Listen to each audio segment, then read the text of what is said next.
Good morning, afternoon, or evening, everybody, and welcome to ReZOO, the Zoo Review Podcast. I'm your host, Jack Baker, and today I am joined once again by my incredible co-host and fellow passionate zoo lover, the one and only Jodi McFarlane. Say hello, Jodi. Hello, everyone. Presented by Pangolin, the conservation podcast. This sister show promises to explore, appreciate, and highlight the fantastic conservation work of zoos from around the world, while also offering a perspective on the visitor experience. Today we are talking about the largest zoo in the UK, the incredible Whipsnade Zoo. Based in over 600 acres of beautiful English countryside, this zoo is a haven for hundreds of species from across the globe. As always, we are going to walk you through our day, each of the zoo's amazing themed zones, some of our favourite creatures, their conservation projects, and some of the moments which made our visit to Whipsnade Zoo truly unforgettable. We'll then wrap up, as always, with our 2 stars and a wish. So, without further ado, let's get started.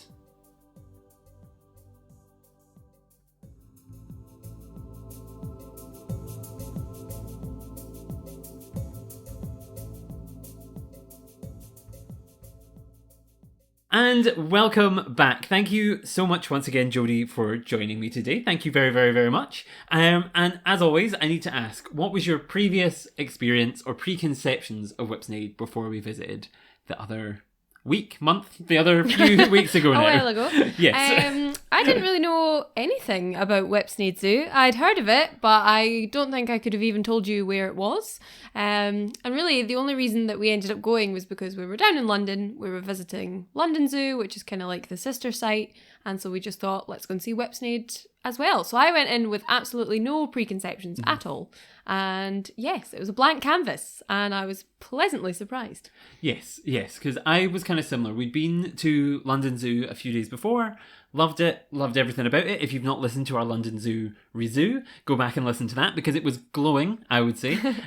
So go back and listen to that. But yes, I would agree that I didn't know much about Whipsnade at all, apart from a few things that, like, we had been at London Zoo with Holly and Adam, who both work for ZSL, the Zoological Society of London, who run both of these things. And they kind of built it up a little bit and kind of said all these things about what it was. And so I had all these kind of little preconceptions that had been planted in my mind about it. But in reality, nothing too serious or major. No major picture had been formed. Yeah.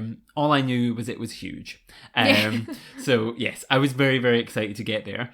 And yes, I guess the important thing to mention is that it is a little bit outside London. So if you're staying in London and want to visit, you will need to get a train from St Pancras Station or find some kind of way to drive there or commute there, because it isn't kind of It's not right in the centre like London Zoo is. It's a little bit out, so you'll need to kind of plan your route accordingly. Yes.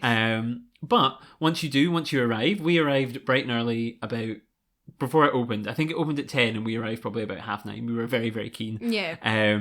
So we arrived bright and early, got in the queue, were kind of waiting, ready to go. What were your first impressions as you kind of arrived and saw that entrance building, Jodi? Do you know, it's so long since we've been, I can't even remember. Well, they had like a big sign saying ZSL Whipsnade, which, you know, always great because people love a little photo op. I had to stick my head in it. We got many photos there, so that killed a bit of time while we were waiting. And I remember one of the things that we talked about, this is a really boring point, but it's the kind of thing that we pick up on, which is that there was a big sort of shelter over the area that you would queue. So if it was rainy or it was a really sunny day, you'd be in the shade or underneath the shelter. So I feel like that is what we talked about most of the time, standing in the queue. Very exciting. And there were also toilets right at the start, just because, as you know, we talk about all the visitor experience, and that includes the toilets.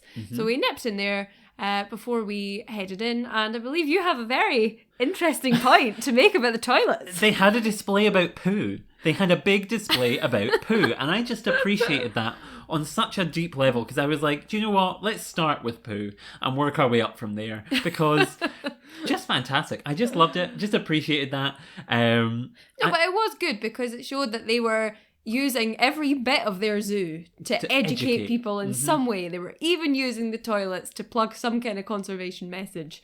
And maybe plug is a bad choice of word. So that's how the day started. Started with a poo. And yes, I mean, it can only go up from there. So, and indeed it did. It did. We waited in the queue for not very long. We did go on a Monday, so it was very, very quiet when we went. So we kind of got through the queue very, very quickly. Went up to reception, chatted to the lovely girl there. I bought a guidebook, as always, so we will be referring to that throughout, listeners, don't you worry. And then yes, we headed on in. And your first impression, I felt, as you kind of walk out actually into the zoo itself, was kind of a bit, I don't know where I'm going. Yes. Because there's this big map in front of you, but I didn't know really at that point the scale of everything. Yeah. Just how big it was. So there was this little volunteer lady standing next to the sign who went, oh, if you're walking, you'll not make it in a day. And I looked at that woman like, you underestimate my power. You don't understand me as a human being. She did not know who she was dealing with. No. But still very helpful in being like, oh, like you should prioritize, if you really want to get around everything, you should prioritize this, this, and this. And I think if I had a buggy or if I had a kid that I was dragging around with me, I think that would have been super helpful, because if you were in one of those scenarios where you were like trying to drag a child round, it might be challenging to get round on foot, but we were like, no, we're gonna do this. So chatted to her, she was really nice, gave us our advice, and really useful tips about how like which wits were one way, and if you double back here you'll not miss out on things. And she kind of recommended the best way to go to make the most of the time, so that you weren't doubling back and that kind of thing. Yes. And it is the big map was split into zones, so I guess that's one way you could tackle it. You could think, well, I'm taking this zone first and then this one. Mm-hmm. But when we walked in and she went, oh, you'll not make it in a day, I just thought, oh no. No. We've already established that Jodi does not do well with time limits in zoos. I'm stressy. So I am. Yes, I could see her twitching already. I was like, oh, this is going to be a long day. It's going to be a long day. And then, yes, you did spend quite a bit of the first, I think because I dragged Jodi out of our hotel and round London at about 7 to 8 a.m. every morning early. since we arrived. Mm-hmm. Me being like, this woman would be like, you're not going to make it round in time. You look like you were going to punch me in the face. Be like, but we made it and it was fine. It was a good time. It was a really good time. And yes, the good thing I think about this first section, looking at this map as you first walked in, was it kind of helped display the concept of the zoo. And I think it's important we lay this out at the start for listeners, in that this zoo, above all others, above Chester, above Edinburgh, above Highland Wildlife Park, above any other zoo that I can really think of off the top of my head right now, except for maybe Toronto Zoo, which was laid out in a similar way, this is really established biomes and like very themed, like this is Europe, this is Asia, this is Africa. So we'll probably be running through them in these kind of major themed zones and these major kind of themed round continent areas. They do diverge from that slightly sometimes, but on the whole, you start with Europe, you jump round to Africa, then you jump round to Asia, and then there's this base camp bit in the middle which has like animals kind of random bits that don't fit. Yeah, well the thing is they do fit. It's just like they've gone, we want a base camp too, so we're going to shove it here. So yes, there's kind of these like theme zones plus the base camp. I appreciate that, because that's a thing that we always bring up when we're talking about the layout of zoos. It's like, why don't more of them have them laid out in their zones across the world? And this one did. So big tick for that to start with. Loved it. It makes it very easy for me to write the plan for the episode, which was good. The only thing about it is that when you go in, don't expect like in the Africa zone, you're going to be walking into an area that's built like an African city. You're not going to be walking into some kind of like really overly themed buildings. Yeah, it's the animals are what's tying that theme together. Yes. Yeah. So, and I think that's a really clever. I feel like there was little splashes of theming, like at the cheetahs, which we'll talk about later on. Yeah. At certain areas, there were these little splashes, but yes, on a whole, it was much more kind of like reserved in its theming, while still being clever about grouping everything together, if that makes sense. So I quite appreciated that energy. And yes, I really liked it. It was a good kind of way to lay everything out. And so the first zone we kind of came to was Europe. And the first animal was the bison.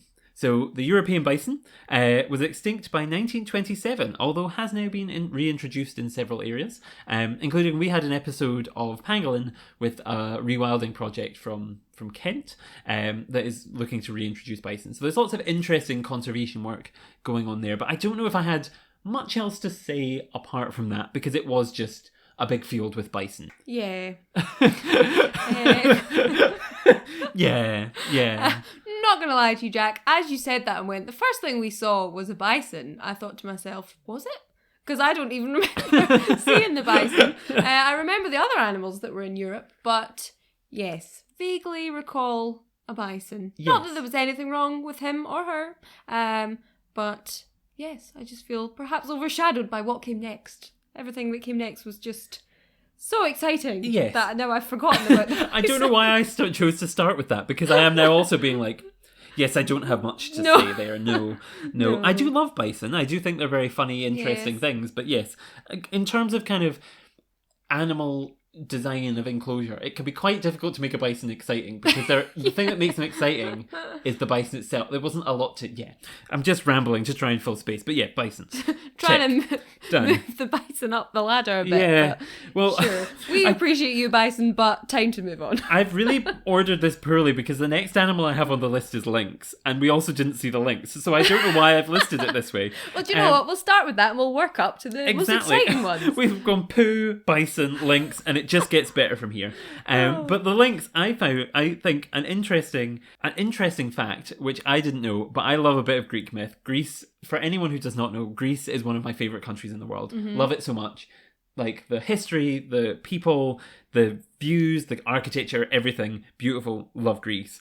And the lynx used to be a species that was in Britain. There's reintroduction on the cards for it, and I think the reason I bring up Greece is because its name comes to the Greek myth of Lynceus, whose eyesight was so sharp that it could actually see through Earth.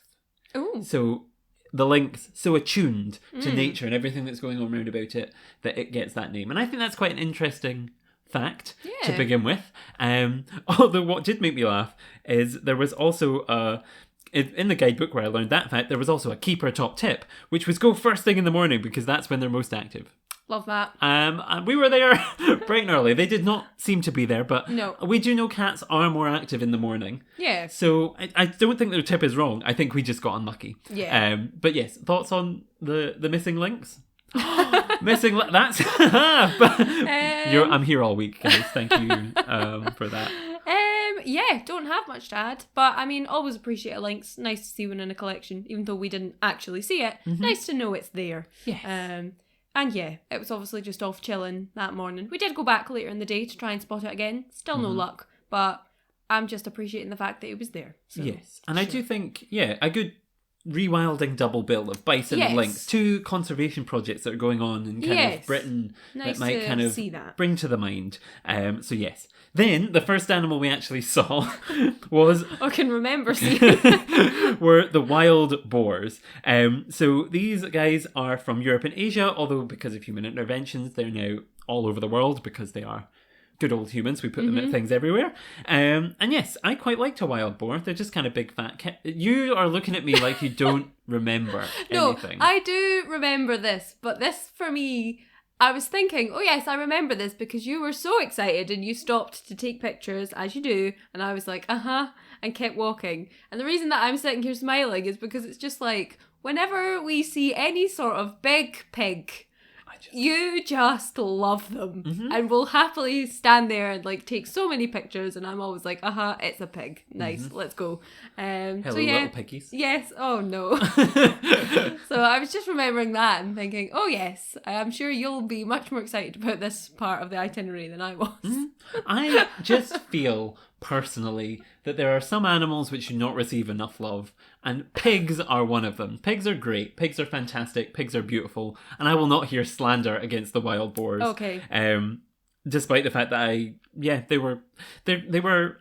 don't have much informative things to tell you about them, listeners. I just liked seeing them because I just like a wild boar, and I like something that feels grounded in Europe. I think in zoos that are in Europe and in the UK, I think we should highlight local species and animals that are around about us. I feel like wild boar is a good representative of Europe because, quite interesting. I just love pigs. I feel I know you do. Yeah. So maybe now on animal number 4 we'll come on to something that you're more you have opinions on, which was the brown bear. And this was the first kind of big predatory animal that we saw, so probably the first thing that a lot of visitors, including Jodi apparently, will appreciate was the brown bear. They're closely related to Kodiak and Kodiak and grizzly bears. They weigh 250 to 300 kilograms. They have 10 centimetre long claws, 42 teeth. Their diet is about 10 to 15% meat. They eat berries and forage nuts apart from that. And they're threatened because of habitat fragmentation, as all animals seem to be. So those were the brown bears. Jodi, thoughts on brown bear? My thought on this gal was that she was just a gorgeous, gorgeous gal. Mm-hmm. She really was. So fluffy, so chunky. We love. And I feel like we went at a really good moment because we sort of saw her being quite active and she was walking about. And then later on in the day, I don't think we saw her when we passed by again. No. So I think we kind of hit the jackpot at the time that we went by. But it was one of those things where she was doing nothing except walking about. But we were just like, oh, Yes. look at her. And what was her name? I want to say her name was Cinderella. I wanted to say Aurora. I can't remember. But It's princessy, yes. And deservedly so. Oh, Why yes. are there no fat bear princesses? This is what I want to know. Yes, they're asking the real questions. Hashtag for the chunky bears. Justice for the chunky bears. Because, yeah, I appreciated the naming convention. Odd naming convention. I know. There'll There'll be a story there. There will be. Yes. What we would like to see is a little sign on the enclosure just explaining the story of Cinderella / Aurora, whoever she may be. Yes. Why she got her name. But either way, we don't care. We just appreciate her. Princess indeed. Yes. Well, the reason Lovely I'm thinking gal. Aurora is Aurora is Sleeping Beauty. And Oh, bears they sleep a lot. Oh, that would make sense. So this is where my thought is coming from. I could be wrong. Listeners, please tell me if I'm wrong. Adam, Holly, if you're listening, who are two ZSL friends, please tell us if we're wrong, because I can't remember. But yes, I like the bears. I thought we did walk past it in exceptionally good time, because I feel like a lot of the day they will just spend chilling under trees and whatever it is. But I thought the enclosure itself was really interesting because it was like a wood, so you would get glimpses of this bear. Like, it's amazing how quickly a massive bear can just disappear into the woods. Yeah. Which I really appreciate and I really liked. So it was nice to see a bit of bear love and a bit of bear action right kind of straight off the gate. And it was good that you could see it sort of from ground level when you were approaching, and then you went up over like a bridge kind of thing. Yes. And you could see from a slightly higher up vantage point. So that was quite handy for being able to spot her as well. Mm-hmm. And I think the good thing about the bridge aspect was on one side you had the very kind of chilled out bear, and on the other side you had the Wolverines, which were just going bat bleep crazy. Yep. Wolverines, I thought was really interesting. Wolverines have a 920 square kilometre range. So in the wild, they'll range for miles or kilometres and kilometres and kilometres. And I learned from the guidebook that that's more than double that of the Amur tiger. Oh. So huge range for Wolverines. They are also known, speaking of bears, they're known as the stink bear because of the strong smell they leave in their habitat. Now, I didn't notice that personally. No. Not going to knock points off them for smelling. But I did find them quite an exciting thing to see running around, and I quite appreciated being able to see them from above, because it was the only way to properly keep track of them, because they were just like back and forward, up tree, this, you would just sort of spot a little dot of colour like darting through all the green. Yeah, there was a lot of zooming going on that morning. Yes. Any thoughts on that? Just good for them. I see. Okay. I think as we go on, listeners, the more episodes of this we do, we're becoming less good at it. But we'll see how we get on. We're relying on you for like the technical conservation knowledge, and I'm just here to commentate. Yeah. And just be a sounding board. my chat about the vibes. I'm just here for the vibe check. It's all about the vibes for me. Yep. Just doing a vibe check. Yeah. The last animal we have in our Europe zone, we didn't see at this immediate moment, but I'm bringing it in here because we didn't spot it till a little bit later on, is the reindeer. And I love reindeer. Reindeer found in Norway and Finland, which is why they are slotted in here. And yeah, I didn't have much. They were very chill. They were right up at the fence, clearly very friendly little guys. I just appreciate a reindeer. I think there's something about that mystical kind of childhoodness of it. But yes, and I think their enclosure, like the rest of them, I feel like we did a bad job of explaining this, is like this whole area is basically a wooded zone. The whole zoo really is a wooded zone, but this area in particular feels like you're in a woods. So it was quite nice to see all of these animals and the reindeer living in an area which felt very natural to them. And I'll appreciate that on a a deep level. And I feel like the reindeer were a little bit further out than the rest because they were sort of right on the edge of the park, and they had something like lodges. I think there's like little accommodation that it you looked can like it, stay in, and it was kind of, there was a restaurant or a cafe or something nearby as well. So they were sort of tucked away to the extent that you might miss them if you didn't know they were there and you weren't looking for them. But I'm glad that we did go looking for them because there was one that was like right up at the fence and just very friendly, so chill, and it was a nice little tranquil moment just sitting watching the reindeer. Yes, just munching away on some grass. Yeah. Big fan. Big fan. But yes, that brings us to the end of Europe. So that was our first zone looked through, featuring bear, bison, lynx, wild boar, wolverines, reindeer. And I think overall, strong opening zone because it's a lot of interesting things. I do think we happened to get unlucky with a couple of things. It's like at the start of Jurassic Park, you know, when they're, I don't know, I'm gonna do this reference for the listeners, so you won't know. But like at the start of Jurassic Park, they go in the cars and they're like, do this tour and there's no a Dilophosaurus and there's no this and there's no that and there's da. So we did have a little bit of that experience where they're like banging on the cameras being like, are there any dinosaurs on this dinosaur tour? Like and then later on we got eaten by a T-Rex.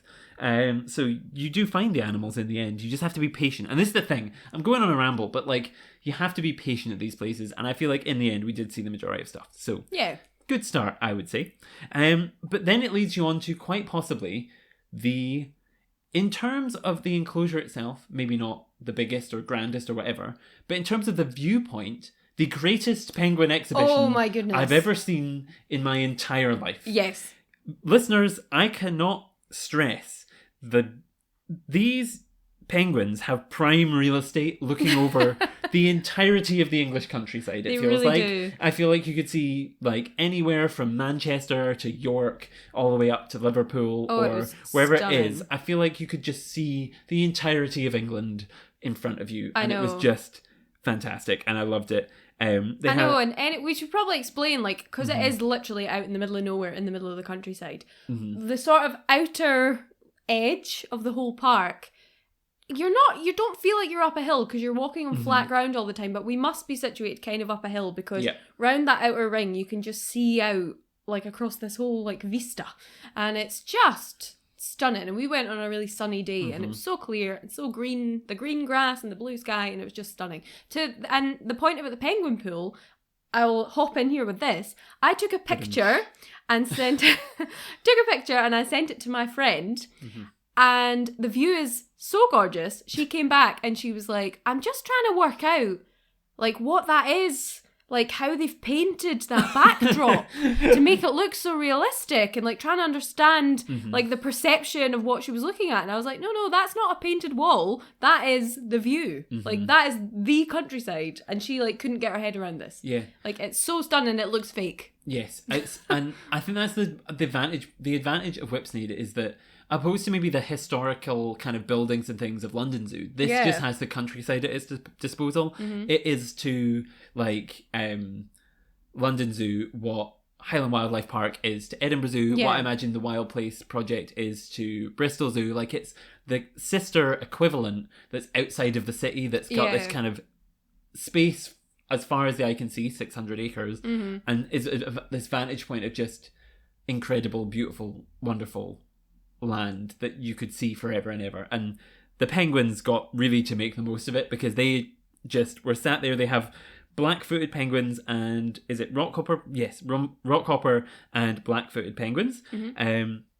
Black-footed penguins are the only penguins that breed in Africa, which is quite interesting. However, what's also interesting but kind of sad is that they've had a 90% decline in numbers since the 20th century due to things like pollution and overfishing. So a really endangered kind of species that is facing these huge threats, as all animals are, that live and rely on the ocean. They are getting polluted and overfished till there is none left. But yes, a great kind of conservation message. And to really bring it back up again, because that was kind of a depressing dip, black-footed penguins have individual spot patterns, so you can tell the difference between each penguin based on its spot pattern. So quite interesting. Lovely. I'd seen black-footed penguins in South Africa when I visited. We went to Boulders Beach, and it's so cool. Like because of, like here in Scotland, we like seagulls are perfectly nice, but they're the biggest birds you'll see at the seaside. Yeah. Whereas down walking onto a beach and seeing like real life penguins in the wild was so cool. So to see them here and kind of to have all those memories flood back to me, I think was really, really nice. I kind of appreciated it.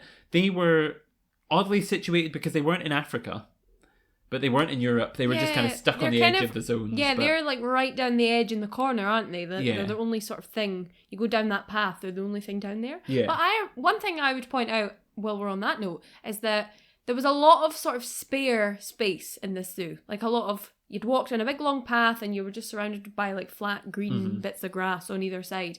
And sometimes I feel like there's a temptation with the zoos to use every bit of land space that they've got. And this zoo didn't do that. It didn't need to because it had so much stuff in it as it was. And it's quite nice that it was able to have those extra bits of land, like just to be there, and people could have picnics and just stick a bench there and you can just sit and look at the view. And it was nice because, as much as you're in a zoo, you also felt like you really were just out in nature, which was nice. Yes. A nice balance. Yes. And did you have any comments about the penguins specifically? They passed the vibe check. They were good. Good. That's nice to know.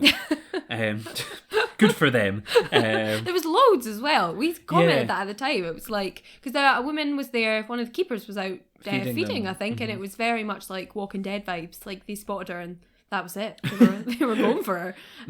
But just a lovely little corner of the zoo and a nice little feature of the morning. Yes. Enjoyed it. I really appreciate it, and I think it was a nice little zone to kind of come to, even though it was not related to any of the other areas. It was cool. It didn't matter. It had the best view in the world. Now, the next thing we came to, obviously we mentioned there is Africa, there is Europe, there is Asia, which means there is no representation technically of South America, nor Australia, Australasia, Oceania, however you choose to group that particular continent. That is not a debate we'll be getting into today. However you decide to group the continents is up to you. But in fact there was, because this is when we first encountered a Patagonian Mara. Yes. So around the park there are wallabies and Patagonian Mara, which I think are just free to do whatever they so please. Yeah, free roaming. Yes. So the wallabies obviously representing Australia, Patagonian Mara representing Patagonia, South America. These were the first of the two that we encountered, and they were just sat like us admiring this amazing view. Now for somebody that doesn't know what a Mara is, I have a description here of them, but Jodi, would you describe a Mara? It's the weirdest little guy that you're ever going to see. It's kind of like, overall, I feel like it kind of looks a bit like a rabbit, but it doesn't have the long ears. It's got long, little spindly legs like a deer. And then the little face always reminds me of a capybara. Yes. So it's kind of like that, but somebody told me that they'd heard them described as looking a bit like a donkey. Oh, I don't see that. No, I'm not seeing I don't know what donkeys they've been looking at. So I would take donkey out of the equation, but maybe you'll look at it and you'll see a donkey. But yeah, for me, it's a mix of a deer, a rabbit, and a capybara. I would say that's totally accurate, and I was going to read out this little description that I'd pulled from the ZSL website, but I don't think I need to because it's you were bang on. They're found in the South American lowlands, and so they are. I think you've done the Mara proud. They are just these strange things that look kind of rabbit-y, rodent-y. Yeah. Bizarre. They're so weird, but they're so chill because I have them at my new work. For long-term listeners, I now have a new job in a new animal collection in Scotland, and we have Patagonian Mara in one section of our park. And they're always one that visitors ask about because I feel like no one knows what these are. No one's seen them before. They're so weird. They're hard to describe, but they're just very chill. Yeah. And I feel like as we went round it was a sunny day, so maybe that helped. But they were always just kind of lying, chilling in the sun. They didn't seem bothered by visitors kind of walking by. And I was just like, good for them. They're living their best life. Yeah. I did appreciate that they bounce like rabbits too. So the few times we did see them move, it was just kind of like two little bounces and then fall over again, which I liked. Again, past the vibe check. Yeah. Big fans. Big fan of that. But yes, they are near threatened. For anyone who's interested in that kind of thing. So in more technical commentary than they passed the vibe check. Yes, so they're threatened by things like hunting and habitat loss, and then the kind of agriculture industry is kind of not helping in the terms of kind of where they can live. It's taking up a lot of space, reducing the areas where they can kind of reside, and also kind of sheep farming apparently is having an impact, because obviously the sheep eat the resources that Mara would eat. So there's kind of this competition. So kind of a sad but interesting bit of competition there. That it's an issue that obviously needs addressed. I don't know how, because I'm not an expert in the Patagonian Mara or that area of the world, but I'm sure there are conservation projects all over the place trying to deal with this. And if not, get on it, because these guys are very, very cute and very, very strange. So big fan. Now, we move now to our next kind of themed area. We have, of course, we've covered Europe, we've covered random penguins, we've covered South America, and now we have come into Africa. And the first animal, the same actually as the first African animal we saw at London Zoo, was hunting dogs. So for anyone who didn't listen to the hunting dog review, the London Zoo ReZOO, ZSL is working in Kenya to kind of protect these animals with trackers and all sorts of things and reduce wildlife conflict. There's a more accurate description in that episode, so if you'd like to hear that, you can. But an interesting fun fact that I did not mention in that ReZOO is that these guys have the largest litter size of any canine, averaging about 10 pups.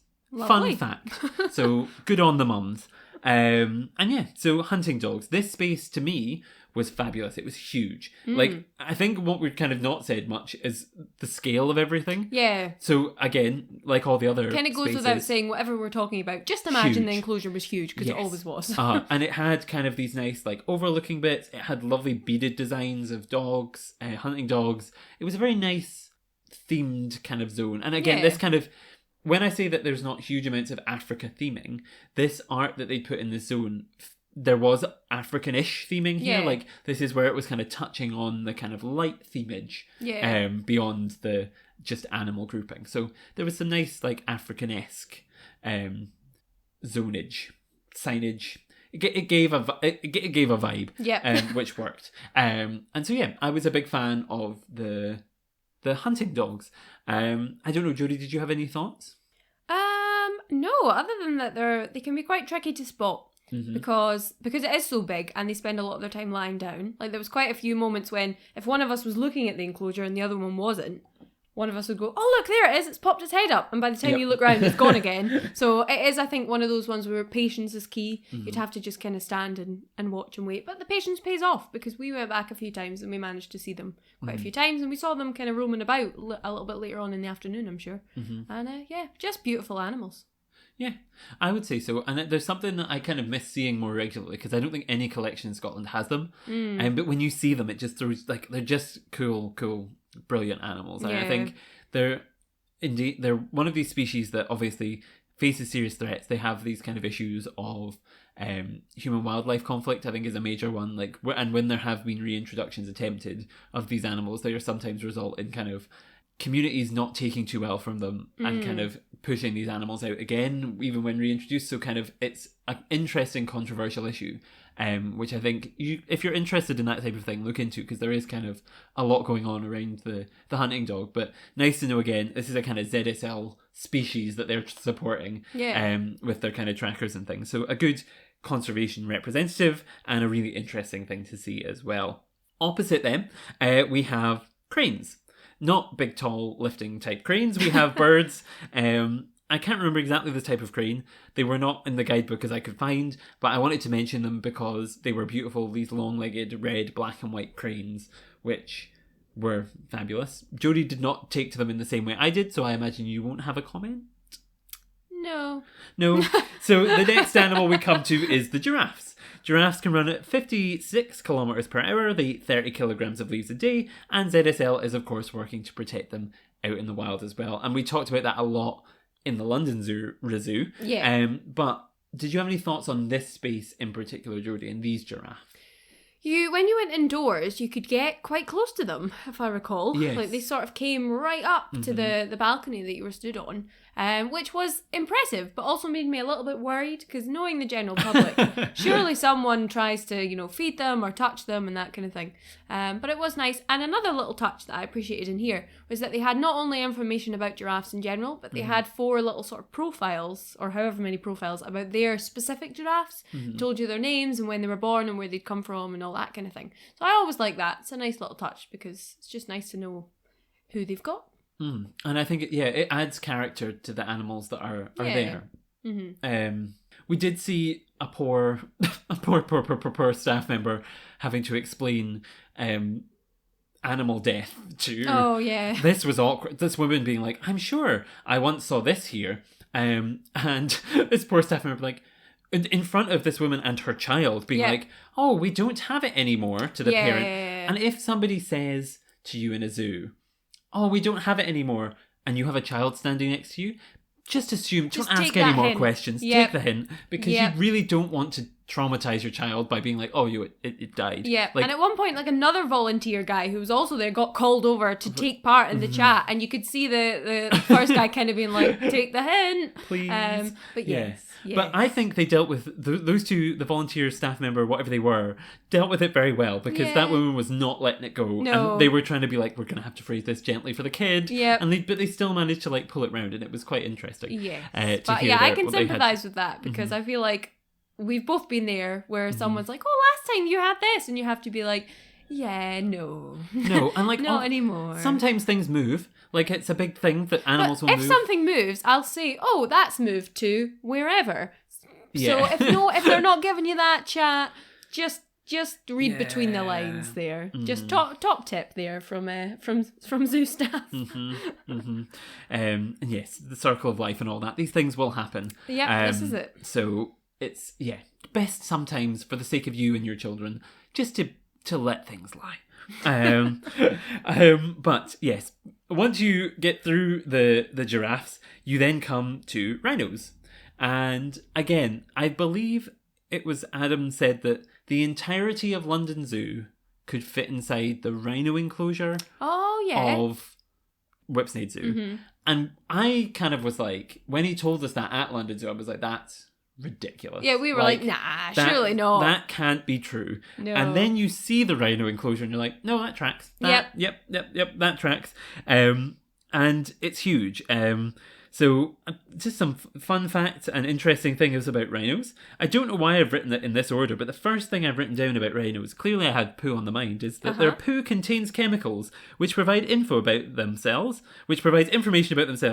The other rhinos will then use to identify them if they're in the area, which I think is interesting. Then on to the more kind of factual professional facts. The first rhinos arrived at Whipsnade Zoo in 1970. There were 20 of them. And since then, 50 rhino births have happened at the zoo. ZSL is working with Kenya to raise illegal wildlife hunting penalties. There are 14 individuals in a group of rhino, usually.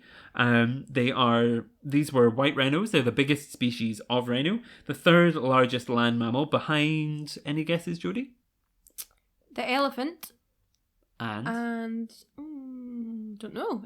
Well, a giraffe's tallest, but not really biggest. It's behind the elephant and the elephant, behind African and Asian elephants. Yeah. So it is number 3 in the scale, which I assume they do it by weight rather than height, because I think a giraffe is obviously taller than an elephant as well. So tallest. It really becomes, biggest in terms of bulkiness. We have the rhinos, and I think this was a fabulous space, and there was more rhinos than I think I've ever seen in my life in one place. Yeah, there was no point trying to count them because they were just dotted about everywhere. Yes, but not in a way that you're like, oh, there's too many rhinos in there, because the space was so huge that you're like, oh, okay. So many rhinos, so many rhinos, and there was a little baby rhino, a not so little baby rhino, which I just loved seeing. Very, very, very cute. Even though it was a bit bulkier than perhaps most other babies, it was still the star of the show. It was. And I feel like here, there was an indoor house that I don't think we could get into. Was that maybe still closed for COVID? Yes. But you could kind of see through the window, and I was appreciating the signs and the theme and stuff that they had in there. And there was something, it kind of looked like a family tree. So it told you about who the rhinos were that they had there and who was related to who and what the connection was. So I feel like that was a really nice thing to have One, because it helps visitors to identify which animals they're looking Who's at, who? but also because it highlighted that it is a family tree, so breeding has gone on, and then it's highlighting like a breeding program for this endangered species. So I like that. Yes, and I think rhinos are a crowd pleaser. They're a fan favourite. And so to have them just celebrated in this way that I'm like, this is the biggest thing I've ever seen in my life. And I think, listeners, if you're not listening, or you're not listening, listeners, if you're not looking at the map of Whipsnade Zoo, pull it up and look at the rhino space, because that will give you some context of like, just how huge this is. If that rhino space is the size of London Zoo, then imagine just how big everything else is. And London Zoo doesn't feel small when you're walking around it. It feels like a perfectly normal size zoo. Yes. And it fits in this one bit. Yes, exactly. And so yes, we were kind of walking around the outside of the rhinos to see everything. And so you're walking kind of the outer perimeter, and it just feels like it goes on forever, and it's fabulous. Yeah. But then you come around, and once you've kind of in with the rhinos, there are also various types of antelope. We did also see a Chinese water deer, I believe it was. And we kind of thought, what is this? And this was our first kind of indication that there are species that just kind of dot about and do their own thing. Yeah. Because we were like, you look like you'd be squashed very quickly by these guys. But no, it was just in there for kind of the sake of wandering about, which I think is quite cool. And so, yes. So, what was I saying? Oh yes, the antelope. So there's hundreds of lots of different species of antelope in with the rhinos as well. And these include Blesbok, Gemsbok, Bongos, Sitatunga, Waterbuck, and the Oryx came slightly later on. And I think, yes, and maybe the Bongos were separate as well, but there was lots of just general antelope-y things going on, which I appreciate because, again, like the pigs, antelope, I feel like once you see like a springbok on TV, everyone's like, that's just all antelope. Like they're all like that. But they're not. They're so diverse and so beautifully shaped in different ways. And they all have these little quirks that have like, they all have just weird head shape. You're looking at me like I'm crazy. But they're fantastic. And I just love them. And I think specifically for me, things like the Gemsbok, which were the ones with the very long, straight antlers, the kind of grey colour, they held a special place in my heart because they are a species from Namibia where I was meant to go during my masters, and so I studied a lot of them. I got a lot of pictures of them on a camera trap, which was very funny, and I just love them. So to see them, I was like, yes. And yeah, all sorts of, I love bongos as well, and they're an extremely endangered species of antelope, so it was nice to see them. There are very few, I can't remember exactly, but there are very, very few bongo left. They're kind of this dark brown antelope with fantastic antlers, and Jodi's looking at me like she's getting bored, which is an indication that I should stop talking about antelope. But Jodi, please feel free to comment on them. I mean, I'm definitely not quite as passionate about the antelope. Okay. But I did appreciate a mixed species habitat. We always like to see that. So yeah, just nice to see them kind of roaming about in there with each other and doing their own thing. Just always makes it feel that little bit more natural, doesn't it? When they're all getting to just chill together. Just do their own thing. And I think it's nice. And especially because they're big species as well. They're not like we've chucked a couple different species of bird in one space where it feels kind of like it's all one room. This was kind of like a huge plains and you could see for miles, and it was just fantastic. And I loved them. And yeah, for an antelope person like me, then it was great. But none of these antelope paled in comparison to the final antelope species, which I'm going to speak about, I promise, which was the Oryx, which were the white, kind of beige, tanned coloured, long, kind of horned, kind of curved antelope species, which were classified as extinct in the year 2000 by the IUCN. So ZSL are doing incredible work to reintroduce the Oryx back into game reserves in Chad, and they're working with kind of, I think it said on the website there are 220 zoological collections around the world kind of working on breeding these animals to get them back where they belong in the wild. The reintroductions happened in 2016 and 2017, and so they're back out there, and it just is so incredibly fantastic to see things like this. So yeah, I don't know what else to say. I'm just so happy that they managed to like bring this animal back. And I think same with the Pierre David's deer that we talked about previously, kind of these extinct in the wild species that kind of as a child I loved. Seeing them kind of have this success and this breeding success and this conservation success with an organisation such as ZSL is just so justifying and encouraging and fantastic. And I think these are particularly beautiful, wonderful animals. They have these long kind of eyelashes, they have these beautiful eyes, they have this beautiful colour, and you just fall instantly in love with them. So I think there's just so much about them that just makes me so happy. I don't know, Jodi, do you have any thoughts on Oryx? Just that it's good, they're a good example of the work that zoos and places like that do, and why they are really important, because they can give species a lifeline. That's something that I talk about with the Pear David's deer at my work as well.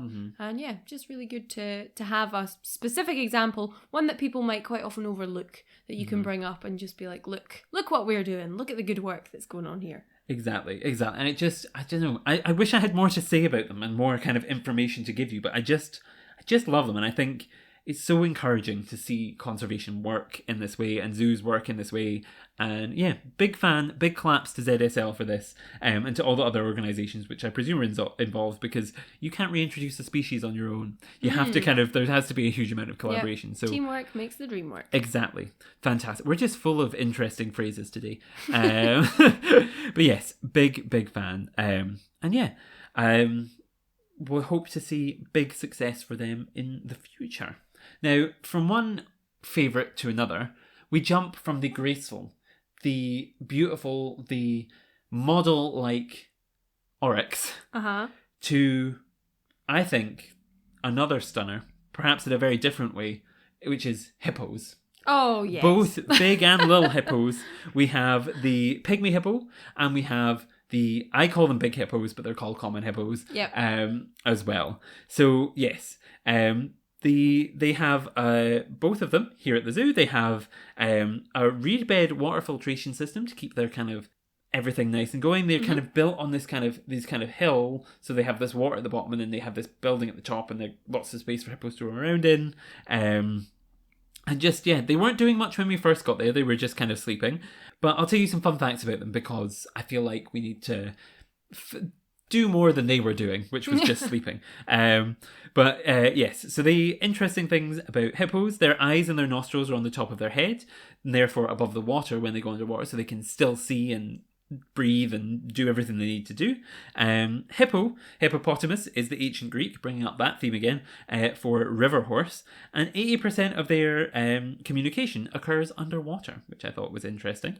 And an interesting comparison, just to give you some scale on the size of hippos. The little hippos, pygmy hippos, have one set of incisors, whereas big hippos, common hippos, have 3. So you're kind of getting this huge scale of like just how big a regular hippo is compared to a little one.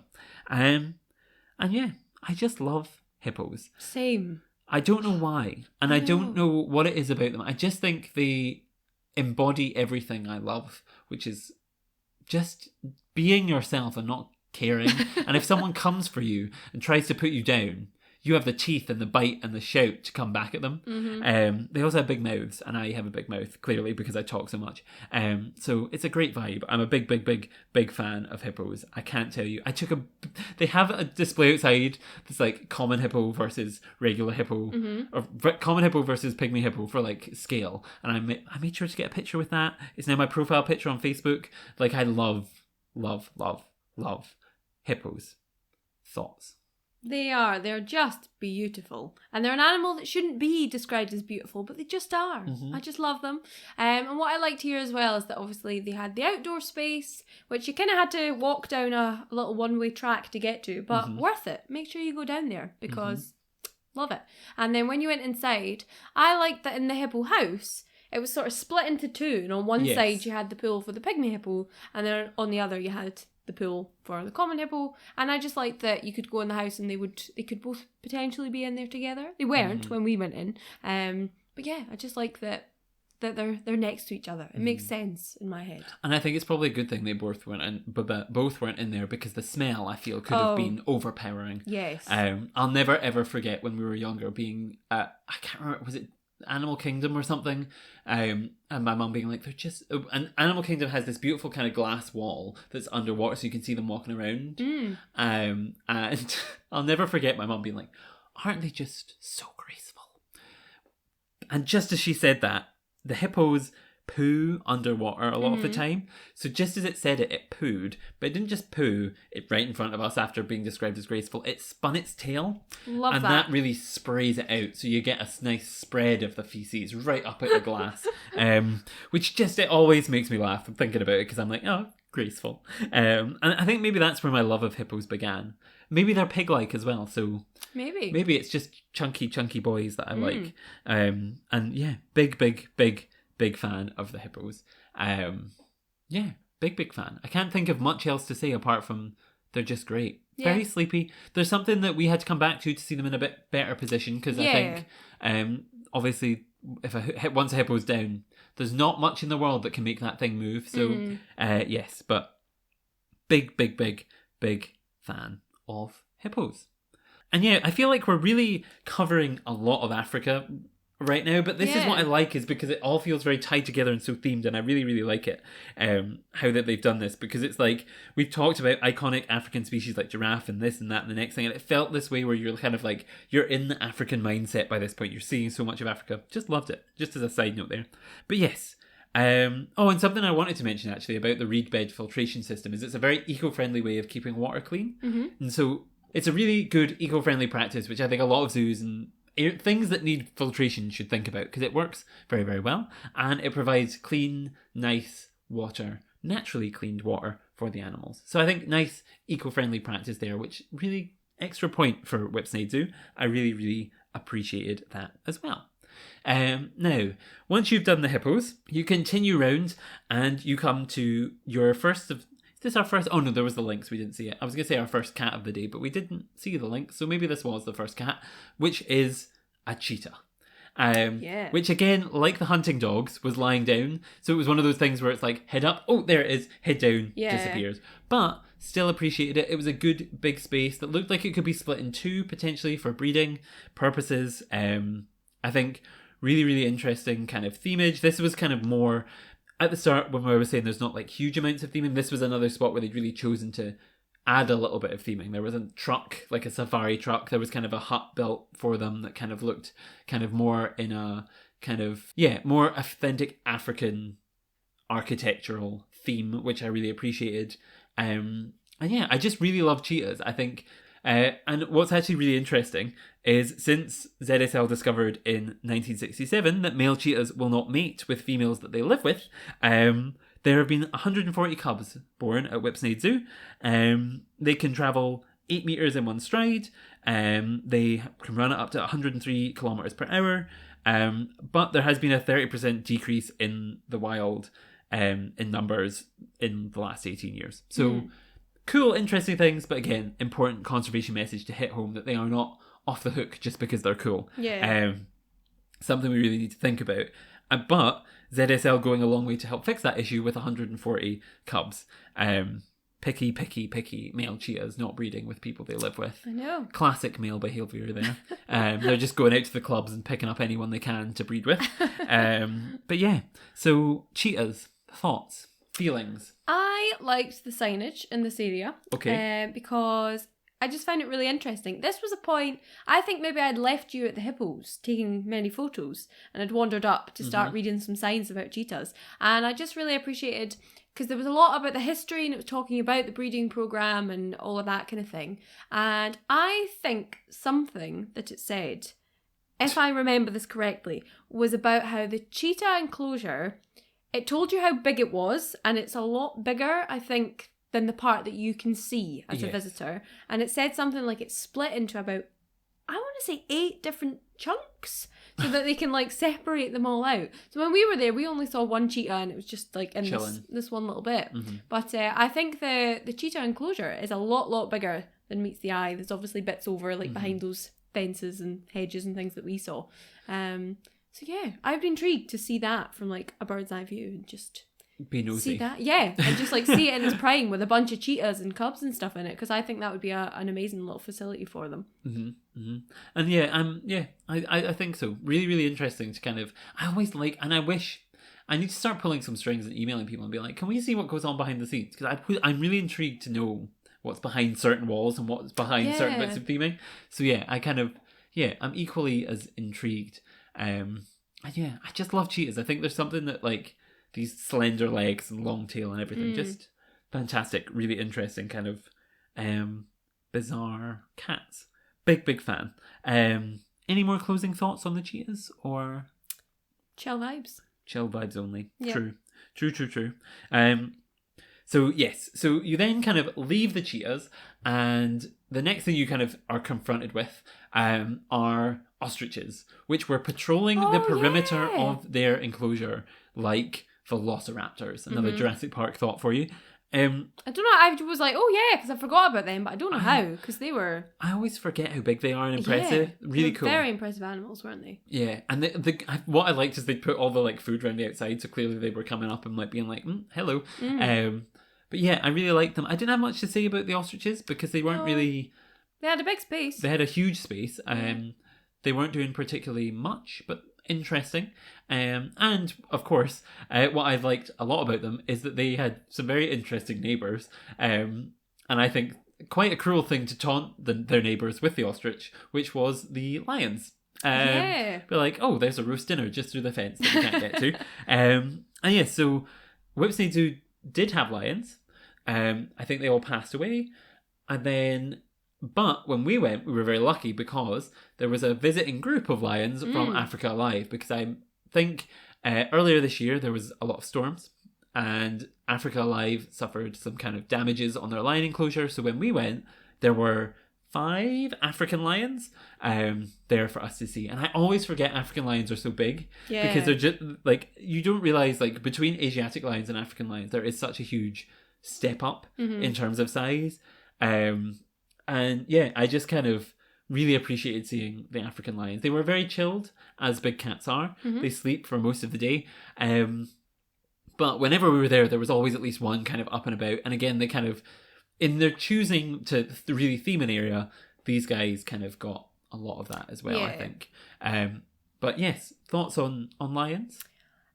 I was just really glad that we got to see them, and I feel like they had only just arrived when we were there. Like, I think it was very recent. Couple weeks before. Yeah. And no, that was good because it was quite a big space that they had. And I think before those guys moved in for their little holiday, it had been empty for quite a while. And I feel like it's quite a big space, so it would have been a shame if it was not in use when we had been there. And it would be a shame to not see lions, because I feel like you would have missed them. Like, it would have felt like that was kind of the only animal that you didn't see in this zoo, and given that they're such, big, charismatic animals that everybody looks for, you would have felt like they were missing. So, yeah, I feel like the timing was good. It was nice to see them, and nice that they had that spare enclosure so that they could accommodate these guys in their hour of need. But, yeah, it would be grand, I think, if they could get lions back again, like for themselves, once those guys move back home. Because I think it's happening very soon. It will have happened by the time this comes out, probably. So we'll see what happens then. But I'm going to quiz you, because I did not have any fun facts written down for lions, and you work at somewhere with African lions. I do. So please tell us some fun facts about African lions. I mean, I can tell you sort of general lion facts. They are the only social big cats, so they'll like to live in, their big prides, whereas others generally tend to be more solitary. Interesting. They reckon sort of up to 18 hours a day sleeping, which was fitting. Love that. For the group that we saw. Normally, males will leave the pride at maybe sort of 2 or 3 years old and head off and start their own or take one over, whereas the girls will tend to stay with their female relatives and being girl bosses. Just chucking in all the phrases today.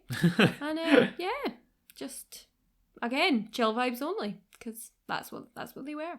But, interesting. It was nice. I feel like when we got there, it was kind of, the sun was coming down and just like hitting those lions in a lovely golden light when they were lying there snoozing, and they're just majestic. Yes. Just so like, such Lion King vibes. You're just like, yes, royalty. Yes. Love them. I did think it was funny when we arrived that the light was hitting them in just the right way, but they were sat in such a place that you could barely see them. Yeah. So like all of these like people were just like faced smooshed up against the glass. There was a very certain angle that you could see them at, which was quite funny to watch. Just like people like, lions. And yes, outside the lions there was also meerkats, but another one where it was like, okay, interesting. Yeah, and I don't really have much to say about them. Just they were meerkats. They had fit quite with the a big Africa theme. There was quite a big space for them. But it But looked then like there was work. only like a few in Yeah. there. I think maybe there'd been a bigger group and some have passed away, and so they'd kind of sectioned the enclosure into two so that they were all sort of in this little front bit where you could see them. I think when we went round the second time, there had been an addition of a ball pit as some enrichment. Am I making that up? No, Am I there was a crazy? ball pit. Yeah. Yeah, I was if you've enjoying never that. seen, listeners, if you've never seen meerkats playing in a ball pit, go look that up and it'll make your day because it's just happy. Yes. So yeah. Interesting. And then the last of the African animals that I was going to mention is we come to the Grevy zebra, Yes. which standard zebra, lovely, looked beautiful in the countryside, another huge space. I believe they were either in with or right next to the Waterbuck, kind of deery, antelope type things, if you have ever wondered what they are. And so, yeah, but again, there's only 2,000 Grevy zebra left in the wild. Stripy boys, big fan, another huge monumental space. Yeah. And a different, if you listen to our London Zoo ReZOO, different species than they have at London Zoo. So interesting to see that they have both two different representatives of the zebra Across the collections. fam. Yes, which I really, really appreciated. And I feel like not a lot of people would know that you do have the different species. Like, Yeah. They just think, oh, a zebra's a zebra. But no. Yeah, so if you're going to like, if you're a member or something, you get to see a little bit of both. Or just us who are crazy. You get to see a little bit of both. And yes, that kind of brings us to the end of Africa. Although, there was these kind of birds. There was two sets of birds, kind of like bridging Africa and Asia. We're not really sure. Maybe this fell into Basecamp territory that we were going to touch on in the end. But you had the flamingos and the pelicans. Yes. So those flamingos, they are stunning. the pinkest flamingos in the world. They were the Caribbean flamingos. And something interesting, which I did not... Well, maybe those facts that are kind of buried deep down in your brain, and when you read them, you're like, maybe I did know this. That, for me, was that flamingos stand on one leg to moderate their body temperature in cold water. They also stand on one leg because it uses less energy to stand on one leg than it would if they stood on two. Interesting. But balance. I don't understand that. I don't know. Interesting. Okay. They're the pinkest of flamingos. They live in flocks of up to 10,000. And yes, an interesting fact about their zoo care is that they have to feed these flamingos pellets to give them their pink colour. Certain type of pellets to give them their pink colour, because obviously out in the wild, they'll be eating kind of crustaceans and algae and things that give them that colour. Yeah. Whereas they don't get access to necessarily all of those things within the zoo setting. So they have to pink them up with some pellets, which I thought was really interesting. And there was little pelicans as well, which you don't really... I feel like I've not seen a baby baby flamingo in a while. So interesting to see those as well. And yeah. And then there was, in a separate pool, a bit further down, there was... pelicans. And I say pool, it was massive. It was another like lake that had pelicans on it. So two really big, interesting birds to kind of cap out the morning. The last thing we saw before lunch. The last thing we saw kind of in Africa-ish zones. And so yes, what were your kind of thoughts at this point? Going into lunch, we kind of covered half the park. What were your thoughts at this point? I think I was calming down a bit in terms of the timing. Like with this zoo, it was very much a case of you don't dawdle, right? There's no dawdling because we've got a lot of ground to cover. So get around, keep the pace up, make sure you see everything. And then if you've got time at the end of the day, that's the time to go back and dawdle and see whatever you want to see again. But yes, I think by this point we'd covered enough land that I was like, right, okay, we can stop for lunch. And I can sit for half an hour, not have a heart attack, and plan the rest of the day. But yeah, I feel like you definitely need a lunch break. Like you need a sit down because you've covered a lot of ground in that first half of the morning, and you need to kind of constantly be looking back at the map and figuring out where you're going next and making sure you're not missing things. So yes, lunch, the sight of the restaurant in the horizon off in the distance was very welcome, I would say, by this point. Yes. And I think what was interesting for me is that like I looked at my Fitbit at this point, and I think we'd done about 20,000 steps already. Yeah. And like, granted, we had come from London, so we'd had to walk from our hotel to St Pancras, get on the train. But I don't think we walked that far, realistically, before we got to the zoo. So yes, we'd done a lot of walking. But it was only the beginning of our adventure. The rest of the adventure, though, came after lunch. So lunch was nice. I liked it. We had chicken burgers. Both of us, I think, had exactly the same thing. Yeah. And I thought what was really nice about the restaurant is it kind of has part of an aviary built round it. So I was sitting having my chips, and then all of a sudden there was an ibis sat on the windowsill next to me. Yeah. It's obviously through glass for safety purposes, but it was really, really cool and interesting to see. And the food was good. The company of the ibis was great. You were all right too. And yeah, it was just a nice area. And I think what was actually quite nice, and I don't know if they were doing it consciously, but they had sat like all of the families with kids at one end of the restaurant, and then like us with the pensioners at the other end of the restaurant. And I was like, oh, this is what I want. This is the kind of very much like there was a kids zone and the adults only could sit way over here, away from the crying children, which I always appreciate. Yeah, I appreciate that, and I liked it, and the food came quickly, and it was really nice. It was basic, but it was good, and it wasn't too expensive, so can't really complain about that. And yes, once we had done that, we were off into Asia. Hello, so sorry to interrupt. As always, me and Jodi have talked for far too long. So we're going to take a little break, and next time we will be back to talk more about the amazing Whipsnade Zoo. Specifically, it's Asian animals and Basecamp. So we'll be talking about things like tigers, elephants, rhinos, lemurs. I think we talk about chimps, all sorts of stuff. So make sure and tune back in for that. Because it's also when we're going to be giving our final thoughts. So it really, not to be missed. To make sure you don't miss out, I just want to, quick plug, make sure and subscribe to the show on your podcast streaming service of choice, where you can also leave us a nice review if you are so inclined. But with all of that said, that's all that we have for you today. So I just want to say a huge thank you once again for listening. We hope to see you again soon for part 2. And until next time, goodbye.